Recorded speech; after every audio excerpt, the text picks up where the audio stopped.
Mga puso Kapuso Stars, madamo sa natunan sa paglagaw sa pila ka spot sa Victoria City sa Negros Occidental.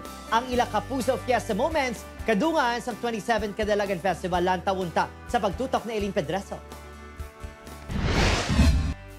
Welcome sa Victoria City, Negros Occidental. Simple ang pagpangabuhi diri, apang sa paglakat sang panahon. Wala gid ginakalipatan hatagan sa importansya ang simbolo sang kadalagan, ang pagdeklara sa lugar bilang syudad. Rason sang tuigan nga Kadalagan Festival.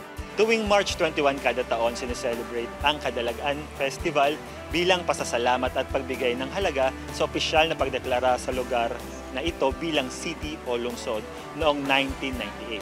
Speaking sang kadalagan, dako nga bahin sang kasaysayan kag kultura sa Victoria City ang industriya sang kalamay. Mga kapuso, dito makikita ang isa sa mga pinakaunang sugar mills sa Pilipinas na itinayo noong taong 1919. Ang makasaysayan nga St. Joseph the Worker Parish Church, Ginlibot, Manila. Mga kapuso, rin tayo ngayon sa St. Joseph the Worker Parish Church o sikat na tinatawag na Angry Christ Church. Ang nasa likod namin ngayon, ang sikat na modern altar painting na Angry Christ, nagawa ni Alfonso Osorio. After the tour, diretso na sa Victoria City Coliseum para sa Kapuso Fiesta sa Elijah Alejo.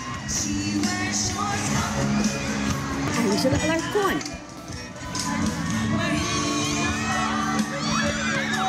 Juancho Trevino. Kag Mike Tan. It was really fun na mag-celebrate with the Victoria Sanos. Grabe talaga yung puso ko, sobra talagang mahal na mahal ko yung mga taga-Negros Occidental, lalo na sa Victoria City. Maraming salamat po sa lahat ng taga-Victoria, yung mga Victoria Sano natin, sa mainit na pagtanggap sa aming mga kapuso nyo.